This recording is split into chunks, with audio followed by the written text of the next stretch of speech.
Hey, well, this is my life satisfaction paper for my graduate course. I just want to start off. I have my title page and I have all my references, and I just want to say that that'll be listed at the end of the video. There'll be another slide that has those references. So just a quick intro. The assignment, as I understood it, was to kind of take a look at your personal past, your history, your current state that you're in right now, and see what kind of life satisfaction that you have as an individual. Also, very important to consider how your life satisfaction is as a counselor. And how that's going to affect other people. So I think this is a great assignment, and we shall begin. Here's my wellness wheel. As you can see, there are many colors there.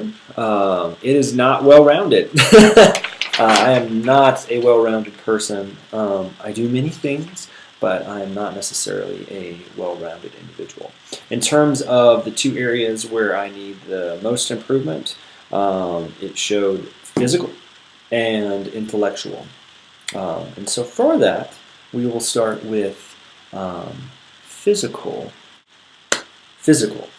I guess my physical strengths are that I don't have any major ailments. I'm relatively healthy, and although I've gained a few pounds since my college days, I think a lot of us have, I think that overall I've maintained decently healthy stature, and that I don't have any major ailments. I still have the physical ability to do a lot, and ultimately my genetics favor me in terms of longevity, health and longevity. I've had several great-grandparents that have lived almost to be 100. I have several grandparents now. 3 out of my 4 grandparents are actually still alive in great health. In their 80s, getting to the mid to late 80s. So that bodes well for me. I do have a few physical weaknesses. Like I said, I gained weight. That's one. I've given up physical fitness time for other things. So where I used to be very active playing soccer in college, I spent a lot of time doing that. I've since taken that time, and now I'm working full time. So I don't have the time necessarily to put in all that effort. So that's been a physical weakness, maybe a time constraint weakness as well. I can't scratch my back fully anymore. This just means I've lost flexibility. So where I used to be able to reach back, scratch my back completely, and I could still touch there a little bit. Hold, I guess, grasp your hands, flexibility test for your shoulders. You can't. If you can't do that, that means that you have limited flexibility, limited mobility in your joints. So that's kind of a thing that's a weakness of mine right now. I've lost some flexibility. Here are some facts about physical wellness. Fun fact to know about physical wellness is that different psychiatric rehabilitation places have begun implementing more physical fitness activities as well, organized sports and things like that. Part of their development in the program, maybe implementing a walking group, weight loss class is another thing that they've implemented. And these things can actually, we see that as we improve our physical fitness, our mental fitness can be improved as well. And then as I look at it in a spiritual aspect, 1 Corinthians 6:19, do you not know that your bodies are a temple of the Holy Spirit who is in you, whom you have received from God? You're not your own. So based on that belief and the belief systems that I hold, this body that I have is not my own. So I need to treat it well. I need to respect it well, because it's not mine to keep. That kind of goes in with the spiritual aspect as well, but I'm just going to preface everything that it's going to be blended as we go through. But that's the physical aspect of myself. All right. The intellectual and cognitive. You like that? It's backwards again. As we look back here on my wellness wheel, we'll see that that was another aspect that was not lacking as much as physical, but it had some improvement that needed to take place to kind of round it out. My strengths and weaknesses in terms of intellectual and cognitive ability. I have my strengths, which are the ability to learn is there. I do have a desire to learn that's there for the most part. I have an optimistic outlook on life for the most part. And I commit time and energy on a regular basis for studying for school and learning other trades and traits as I'm in this time of my life. So intellectual weaknesses of mine is that I don't want to just learn for the sake of learning. I like to seek purpose in it. So I don't want to just sit there and take in ridiculous information in terms of like Jeopardy information. That's great to know, but odds are I'm probably not going to be on Jeopardy. If I live to eat those words, that'll be hilarious. You guys can laugh at that. But I don't find that I just want to learn stuff, just learn it. I want to learn for a reason. There's certain commitments in the realms of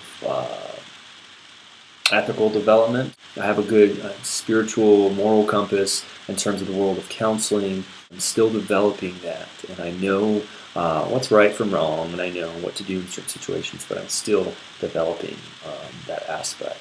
Sometimes I'm just lazy. That's just blatant, honest truth. Sometimes I'm lazy and I'd rather just sit there and veg out than learn all the time. I think that's okay to have those times, but I definitely can find myself in a slump if I don't keep myself active. So that's another weakness that I have to keep an eye on and look out for. In terms of Perry's theory of intellectual and ethical development, I would be classified in position 6. I'm looking down on my notes so I make sure I get everything right.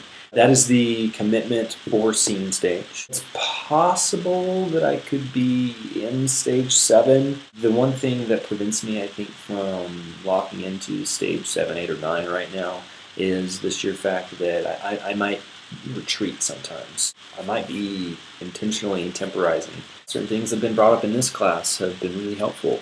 It's developed my intellectual, my ethical being more, but it definitely adds more noise to the discussion of what to listen to. And I do have a strong belief system, but I also want to make sure I hear everything correctly. An interesting fact, I see that the intellectual development that Perry kind of throws out there is actually different in other cultures than it is just in American culture, especially in 1970s American culture whenever he made this model. Back in the 1990s, 94 up until 1996, there was actually a study that was published in 1999, and it actually looked at U.S. graduate level students and then Chinese college students, and took a look at their cognitive development to see how that comes about. And the Chinese students, they didn't follow that development that Perry had put out in 1970. My family life cycle, according to Duval, I would be actually in stage 1. We're at the stage 1. So it's like, oh great, I'm 25 years into my life and I'm at stage 1. Great. I'm a rookie apparently. It's funny, it's 1 to 2 years. Married couples typically go without children, and they start adding children and kind of progress through that family life cycle.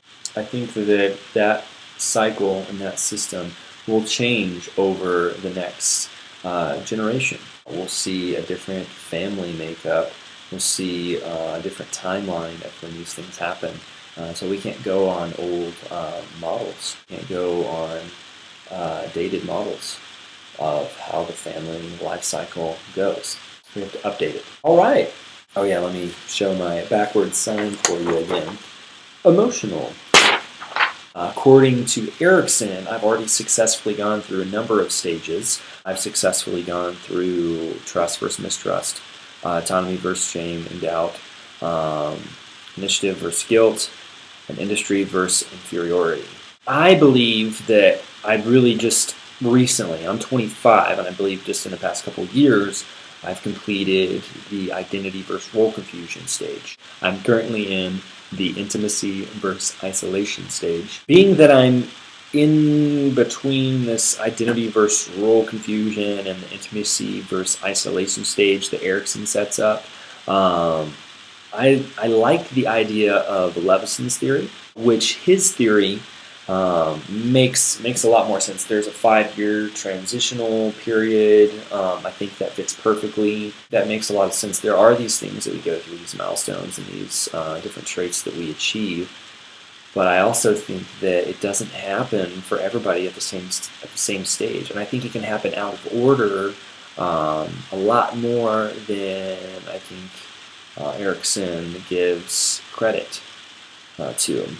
For Gold, I appreciate the thought that at the end, when I've developed completely, that I own myself in late adulthood. However, I do hope, because of my spiritual aspect, that I don't say or really think that I own myself. As we go back to the physical aspect, this body does not belong to me. I like the fact that there's that development in terms of more sophisticated emotional development there. In terms of emotional development for the relationship between my wife and I, some of the stuff that we have to look out for are the 4 horsemen of the apocalypse. The different ones that I've seen in our marriage so far that I believe we've kind of gone through and figured out what to do with those. Early on, there was criticism and defensiveness. Those two were really prevalent. Probably before we got married, we were dating heavily. We would see each other so much. I kind of feel like we got to experience our first year of marriage and dating to an extent, just for the sheer fact that we were around each other so much, and we got to wear on each other's nerves so much that by the time we were married, we were like, we already knew what to expect and deal with. We had since gone through marital counseling for our marriage license. I think just for the sheer fact that it could benefit us as well was another good reason, and I think it did. Out of that, we got some really good lessons on how to communicate properly, and we've kind of nipped that criticism and defensiveness in the butt for the most part. Those things can still hop up and pop up here and there. You just have to communicate effectively to deal with those. We don't tolerate contempt. That's one of the things that's just disrespectful. There's no tolerance for that for either one of us. Stonewalling was an issue for a while. That was my wife's defense mechanism for the longest time. The very longest time. If something was wrong, she just went, oh, okay. We have had several discussions about stonewalling and putting up that wall, and the only person that hurts is the person who's behind that wall. They just become more calloused. Having the discussion that it doesn't benefit anybody, and she was never able to tell me what I was doing wrong when she was doing that, and so the problem was never getting resolved. We talked it out, thought it all out, and we stay away from that now. We don't want to be like hostile couples that are throwing insults and being very defensive, stonewalling, putting all this criticism out there, and being just very rude. We don't want to be that way. We know that marriages that have those types of these attributes, these 4 horsemen of the apocalypse, the end of your marriage. We know that hostile situations like that create low satisfaction in marriages, and ultimately, can end and kill a marriage very quickly. We don't want to be like hostile couples that are throwing insults and being very defensive, stonewalling, putting all this criticism out there, and being just very rude. We don't want to be that way. We know that marriages that have those types of these attributes, these 4 horsemen of the apocalypse, the end of your marriage.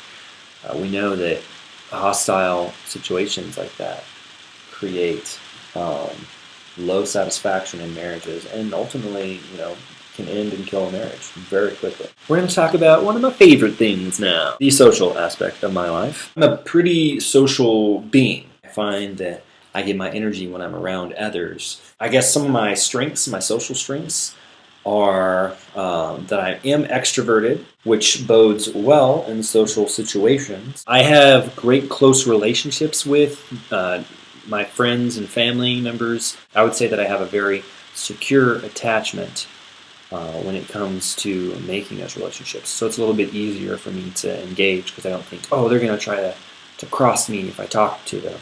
I've been told that I'm a pretty agreeable, likable individual, and so that would be a strength in my area of being social. Some of my social weaknesses are I can have miscommunication. Sometimes the interpretation of my communication can come off wrong, so that can be a weakness of mine. Another weakness, I guess, would be that I feel the need to be part of a team for a lot of things. I like to be an individual and have my individual goals, but I like to be part of a group and see a group succeed. I thrive in a social situation. I thrive with partnership. So that can be a weakness as well that might prohibit me from doing other things. My social development, according to Bartholomew's typology, I would be considered an adult with a secure attachment. I find it relatively easy to get close to others, and I'm comfortable in most social situations. Socialization skills are a primary predictor of one's future success and livelihood. That's a direct quote from an Adulthood journal by Carl Coons. And if that was just the end of it all, then I would just be very successful, and it would be it. But that's not it. Socialization skills are a primary predictor of one's future success and livelihood. That's a direct quote from an Adulthood journal by Carl Coons. And if that was just the end of it all, then I would just be very successful, and it would be it. But that's not it. That's just part of the equation. If you can socialize well, though, you can do a lot of other things, and you can learn a lot of other things well, because odds are your communication is going to be good. If you can communicate well, you can learn a lot. According to Holland's personality types, there are 6 personality types. I have mine over here. I guess I did my Holland code test that we did in class not too long ago. There are, I guess, 6 different types. There's a realistic personality type, an investigative personality type, artistic personality type, social personality type, enterprising personality type, and a conventional personality type. I scored high on social aspect, and I also scored high on artistic aspect. When looking at sociability or being social, it's important to look at the 5-factor model, or the Big 5.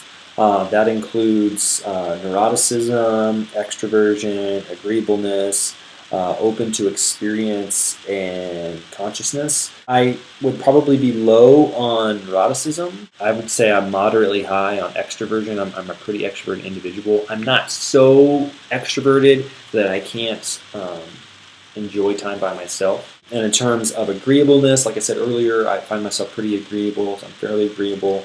I try to be logical, and I try not to be defensive or come off offensive. I try to keep the open communication line and be agreeable that way. I'm very open to new experiences. I like traveling. I like new foods. If I go to a restaurant, I'm going to get the same thing maybe 2 or 3 times that I'm there. If I'm there 12 times in a year, the other times I'm trying something new. I think I've grown in consciousness. I'd say there's room to grow still. I consider myself a pretty responsible person. I like to plan accordingly, plan well. But I think there's still room, just like in every aspect of one's life, I think there's room to grow. I'm hopeful and planning that I'll be able to grow in my responsibility as I get older. As I mentioned earlier in my strengths category, I have great close relationships. This is obviously true with my wife. Keeping Sternberg's 8 kinds of love in mind, I'd say we strive for consummate love. Obviously, I think every relationship strives to have that consummate love. Definitely were times as we progress from dating to more serious courting to, I guess, engagement and marriage.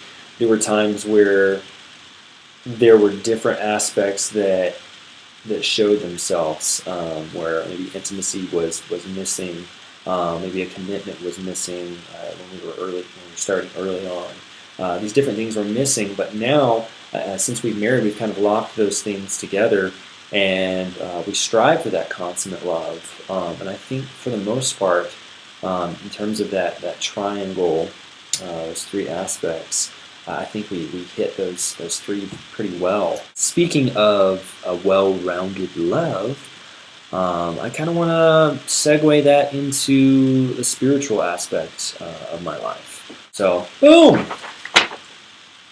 Backward spiritual sign. In terms of my wheel, my wellness wheel, this is my spiritual aspect. Decently alright, I guess. There's been significant growth there recently. Biggest change to that spiritual wheel has probably happened over the past 2 or 3 years. That's where some of the biggest growth has happened. Some of the biggest challenges, I think, have happened. It's been influenced by different life circumstances, such as graduating, getting married, getting let go from a job. No one ever thinks about getting fired or let go from a job. But it can happen, and it can kind of throw a spin into your life that you're not prepared for. Losing loved ones, different friends and family members that have passed away over the past couple of years, have brought questions of doubt into my mind, but have also led to challenges that I think have strengthened my spirituality overall. And last but not least, obviously going through this program, it's broadened my ethical outlook on the world and on life, and I think it's challenged my spirituality in terms of how I deal with people that don't necessarily line up with my spiritual values, and how I help them as a counselor, as an equal opportunity caregiver. How do I care for them appropriately? In terms of my development as a Christian, while being a counseling professional, I think that it's something that gets challenged on a daily basis, and it's something that I'm okay with that, for the sheer fact that iron sharpens iron. When you have these different problems that arise, you view them as opportunities to grow, and you use them as opportunities to not necessarily grow your knowledge, maybe grow your experience and how you deal with different life situations. My outlook on counseling certain populations has changed tremendously. Before I started the program, I knew that it would be one of the things that I would learn really how to deal well with other populations, such as like the LBGT community. I think I missed a few initials, but you understand my point. That community can be hard. It's a growing community. It can be hard to counsel, especially from the background, that conservative Christian background that I come from. That's bias that's in the back of my brain. I have to consciously be aware that is there, but not let that block me from being able to really help them as the people that they are. They're people at the end of the day. They're souls. They're people that need help. It's brought several questions. It's not as simple as saying, well, hey, just look at what God gave you and then decide. Some people don't have that luxury, really, to say, oh, I've got the makeup of a girl, the physical anatomy of a girl, so I'm a girl. I've got the physical anatomy of a boy, I'm a boy. Sometimes they have both, and it's becomes a matter of serious questioning that happens in my spirituality because of this. I don't want to ever think that God has made a mistake. But there are these things that get brought up that you have a really hard time explaining, that I think really test your faith. It really helps me understand probably more why God has put people like counselors, mental health care professionals out into the world so they can help people with these really difficult issues, which I imagine can be really, really burdensome on that individual. I believe I've become more open-minded as a result of being in this program. I've allowed my ears and my heart to open more by participating, not just in this class, but in other classes. I used to run from these certain issues, and now I really just stay my ground and I listen, and I try to do my best to hear, how is it from their side, not just shut off and have this biased view of the world, just going through the world with blinders on. It's important that I take those off and I really open up and listen to what everyone has to say, and then take it into account for myself what I actually believe out of that. Because of this program and classes like these, I certainly think the way I approach people in general has changed, will change, continue to grow, and I hope that I will approach people in a respectful manner, even more so, even if other people don't think they deserve to be respected. I hope that I can still respect those individuals. In accordance with Fowler's stages of faith, I would be considered by my age, not what I think, but by my age, to be in stage 4 out of 6, which is the individuative reflective stage. I can argue that I think I'm closer to stage 5 than I'm giving credit. That gap is 21 to 30 years at stage 4. I think I might still be in stage 4. I think I'm probably closer to stage 5, which is the conjunctive stage. The individual begins to appreciate the unknowable, what must be the unfathomable complexity of ultimate truth. So there's a lot of unknown out there. I think I already know there's a lot of questions that can't be answered right now. But I think that I already understand that, and I'm not going out there looking, searching for the exact answer that I want to hear. I'm listening to a lot of different opinions, and I'm listening to a lot of different people, and I'm kind of constructing my own thoughts about these different issues based on my background and the experiences that I've had. Okay, in summary, to sum it all up, I know that I'm ultimately very blessed to be in this country, to be where I am right now, to be in the home that I live in right now. I've got a roof over my head. I've got food to eat. I've been very blessed.